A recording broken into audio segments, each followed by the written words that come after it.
반갑습니다. 지성과 미모의 사주세요 구독자 및 시청자 여러분, 사주세요입니다. 네. 자, 오늘 일주론 무인일주 할 차례입니다. 네. 여러분들께서 그 영상이 올라가면 댓글로 어떤 일주 해주세요 하면은 최대한 들여다보고 이렇게 선별을 해서 올려드리고 있습니다. 다음에 요청할 거는 일간이 음일간 분들 요청을 부탁드릴게요. 이렇게 음일간, 양일간 이렇게 돌아가면서 하는 게 좀 좋을 것 같다라는 생각이 들어서입니다. 네, 좋습니다. 자, 무인일주 이렇게 쭉 풀어놨죠? 무인일주는 어떤 특징이 있고 좀 어떤 것을 우리가 좀 채워가고 또는 덜어내며 지내면은 보다 더 좋은 삶을 영위할 수 있는지, 네, 그 부분 알아보도록 하죠. 바로 가보죠. 사주의 가치를 더해서 저는 사주세요. 자, 여러분, 무인일주입니다. 무인일주, 얘네 둘의 12운성의 관계를 보면 무일간은 장생이라는 에너지를 갖고 있죠. 자, 여러분, 우리가 12운성에서 말씀 많이 드리잖아요. 그죠? 여기가 장생이에요. 장생은 이제 수면 위로 올라온 에너지다라고 하는데 사실 굉장히 강한 에너지입니다. 예.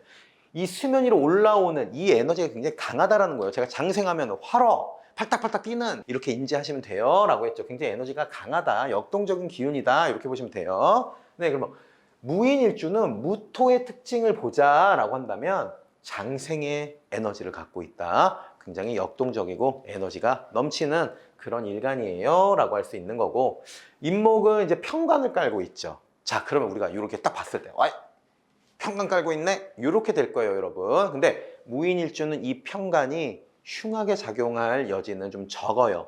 조금 이따가 그건 얘기 나눠보도록 하죠.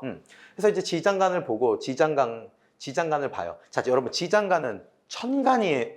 지장간은 천간이죠. 무병갑, 얘들 다 천간의 기운이잖아요. 얘들과 인목의 관계를 보면 무토는 장생의 비견, 병화는 장생의 편인, 간목은 걸록의 편관, 이렇게 구성이 되어 있는 것을 볼 수 있습니다. 그러면 비견 편인이다라고 하는데 다 장생이죠. 에너지가 화로처럼 역동적이다. 그럼 걸록은 어디예요? 걸록은 여기죠, 여러분. 편관적인 기질이 굉장히 강하겠구나. 왜? 지지의 정체성은 지장간의 본기를 보면 알 수 있다고 했잖아요. 얘가 인목은 양목이죠. 왜 얘가 양목이에요? 지장간 정기가 천간의 양목이기 때문에 양목인 겁니다. 모든 지지와 지장간의 관계를 다 보셔도 그렇게 보여져요. 네. 굉장히 강한 편관의 기질이 보여진다, 이렇게 볼 수 있을 거고, 아래의 경금과 임수는 여기에서 목화토금수 중에서 없는 기운을 인종법으로 끌어온 거예요. 했을 때 경금은 절의 식신, 임수는 병의 편재구나, 이렇게 알 수가 있죠. 해서 여러분, 우리가 무인일주다라고 했을 때 단순히 얘네들의 관계를 보면 얘는 양목, 얘는 양토, 그래서 목극토잖아. 야, 편관이야. 아우, 안 좋아. 뭐 이런 얘기들을 할 수 있지만 그렇지 않아요. 이 인목은 무토를 장생의 에너지로 만들어주는 역할을 함께 합니다. 자, 조금 더 확장해 봐서 이렇게 일주가 있으면 인목 편관은 얘는 뭡니까? 배우자의 자리죠. 그럼 배우자의 편관 깔고 있어서 아유, 배우자가 말이야 깡패 같아, 깡패. 아우, 막 칠살이야, 칠살, 흉신. 이 얘기는요, 여러분, 우리가 목극토다라는 오행 레벨에서 얘기할 수 있을 거고, 나아가서 육친 십성 레벨에서 편관의 특성은 블라블라블라 해서 조금 불안정하고 좀 깡패 같아요, 뭐 이렇게 얘기할 수 있는 거예요. 그런데 12운성 레벨까지 가면 비록 목극토이고 편관이지만 이 인목은 무토와의 관계에서 무토의 에너지를 장생으로 만들어준다고 했죠. 이 얘기는 뭐냐면, 여러분, 무토일간 여러분들 배우자 자리에 편관이라서 남편이 어쩌고 와이프가 어쩌고, 자, 이 편관은 나를 장생으로 만들어준다는 것은 편관임에도 나쁘게 볼 필요가 없다라는 겁니다. 다시 말하면 편관의 기질이 드러나더라도 이걸 내가 잘 소화하고 나에게 유익한 방향으로 하는 것이 무인일주다라고 보셔도 돼요. 왜? 지장간의 장생의 비견, 장생의 편인, 무인일주의 에너지예요. 얘도 다. 그쵸? 내가 비견과 편인을 장생, 화로처럼 역동적인 이 기운으로 갖고 있기 때문에 이 편관의 걸록 편관, 간목의 편관이 있더라도 이걸 잘 감내하고 대응할 수 있을 것이고, 얘네 둘의 관계로 봤을 때 나를 장생으로 만들어주는 편관이라는 것은 배우자의 편관적인 기질이 가족의 경제적 활동 혹은 화목함 이런 것에 기여할 수 있다는 거예요. 자, 여러분, 편관은 뭐예요? 정관은 사회적 테두리에서 내가 잘 스며들어서 수긍하고 갈게요 라고 한다면, 편관은 스며들어요. 스며들긴. 그런데 거기서 이제 내 마음대로 하고 싶은 거거든요. 내가 곧 법이고 규칙 이하가 편관이란 말이에요. 우리가 예를 들어보죠. 예를 들어보면 다소 조금은 과묵해. 그리고 좀 가부장적이야. 이거 벌써 숨 막히잖아요. 네.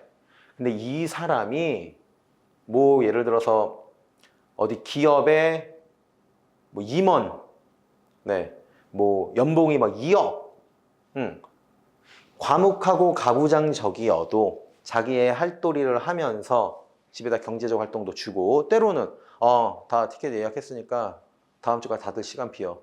왜 그래요? 다음 주까지 어떻게 시간을 비워요? 그래도 유럽 여행 가야 돼. 그러면 여러분 됐잖아요. 그럼 예? 이렇듯 나를 장생으로 만들어주는 편관이기 때문에 그 편관적인 기질이 부정적이기보다는 내가 수긍하고 감내할 수 있을 정도의 긍정적인 영향력으로 보여질 수 있다. 이게 우리가 배우자를 논할 때 이렇게 얘기할 수 있겠어요. 그런데 여러분, 제가 늘 말씀드리죠. 이거 누구 사주예요? 무인일주. 무인일주를 갖고 계신 분의 사주잖아요. 나의 편관적인 기질 또한 생각을 해야 돼요. 내 배우자가 편관이에요는 결국 내 사주에서 타인을 지칭해서 에너지로서 판단을 하는 거잖아요. 내 사주잖아요. 나의 편관 기질은 어떠냐. 이것도 봐야 돼요. 근데 이 또한도 나쁘지 않죠. 예. 장생으로 만들어줄 수 있는 편관이다라고 하는 것은 나만의 규칙 혹은 나만의 자존심 이런 것들이 내 삶의 원동력이 되어서 더 전진할 수 있는 그러한 모양으로도 확장해서 해석할 수 있다는 겁니다. 다시 말씀드려요. 무인일주 여러분들은 이 편관을 나쁘게만 보실 필요가 전혀 없습니다. 그것은 우리가 목극토의 오행 레벨, 육친십성의 레벨에서는 당연히 편관 하겠지만 12운성 이제 고급 이론으로 넘어오면 어때요? 장생 계속 강조 드리는 거예요. 혹여나 무인일주분들은 편관 깔고 있어요 이러고 있을까봐 장생의 에너지를 갖고 있다. 그렇게 밑에서 베이스 역할을 해주는 게 인목이다. 이 말씀을 드리는 거예요. 그래서 무인일주 여러분들은 자기의 어떤 독립적이고 자존심 세고 내 맘대로 하려고 하는 이런 것을 원동력 삼아서 추진력 삼아서 나의 어떤 생활들에 있어서 확장성도 키우고 전진하실 수 있는 그러한 일주다. 이렇게 표현을 드릴 수가 있겠습니다. 그러면 이런 모양이면 단점이 어때요, 여러분? 편관적인 기질이랬죠. 나의 편관적인 기질 꼭 생각해야 된댔잖아요. 막 자존심 부리고 막 자의식 되게 강해지고 겸손할 필요는 조금 있겠구나. 꼭 겸손에 대해서는 인식을 하셨으면 좋겠습니다. 좋습니다. 그러면 꼭 우리가 짚고 넘어가야 되는 것들은 얘예요, 얘. 절지, 식신. 절지는 어디요, 여러분? 묘, 절, 태, 양, 생이니까 여기죠. 하락곡선의 끝에 있어요. 에너지 레벨이 굉장히 떨어진다는 거예요. 그러면 식신의 에너지가 굉장히 떨어져서 쓰기가 좀 어렵다, 드러나기가 어렵다 이렇게 보는 건데, 나아가서 금이죠. 금은 우리가 수렴한다라고 했어요. 수기운은 음축, 금은 수렴. 그래서 금수를 하나로 묶어서 음의 기운에 속해요 라고 하잖아요. 어쨌든 음이죠.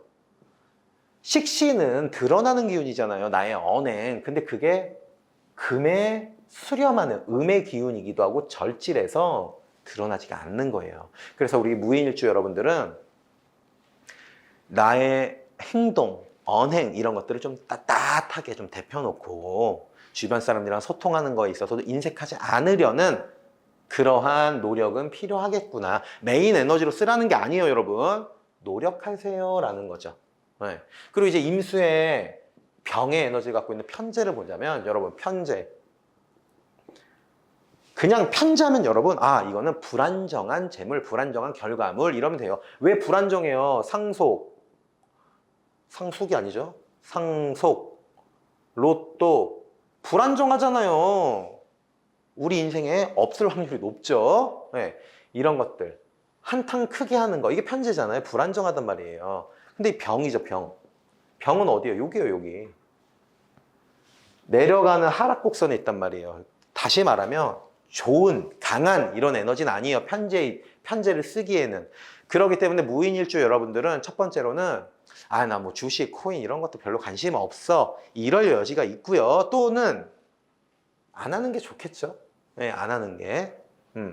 썩 바람직하진 않다. 편제를 내가 끌어와서 막 메인 에너지로 쓰면서 막 여기저기 투자하고 이런 것들에는 다소 불리한 부분이 있으니 전공법으로 돈을 버는 것을 함께 추천을 드립니다.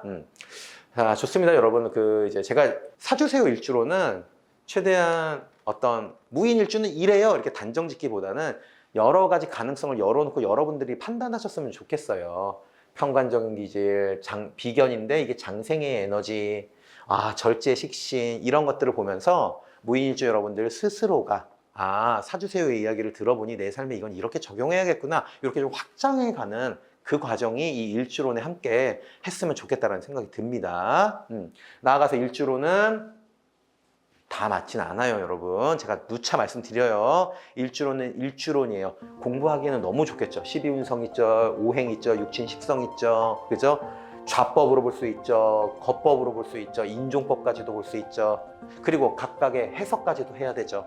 우리가 일주론은 공부하고 나의 사주의 깊이를 좀 확장하는 용도로 쓰셔야지 마치 점술처럼 A형은 소심해처럼 무인일주는 편관에서 어때? 이렇게 접근하는 것을 좀 지양해 주셨으면 좋겠다는 말씀 끝으로 드리면서 오늘 준비한 무인일주 일주론 여기서 마무리하도록 하죠. 사주는 여러분들의 삶을 유리하게 해주는 도구입니다. 그 도구의 준비는 제가 할게요. 여러분들께서는 구독해 주세요. 저는 사주세요.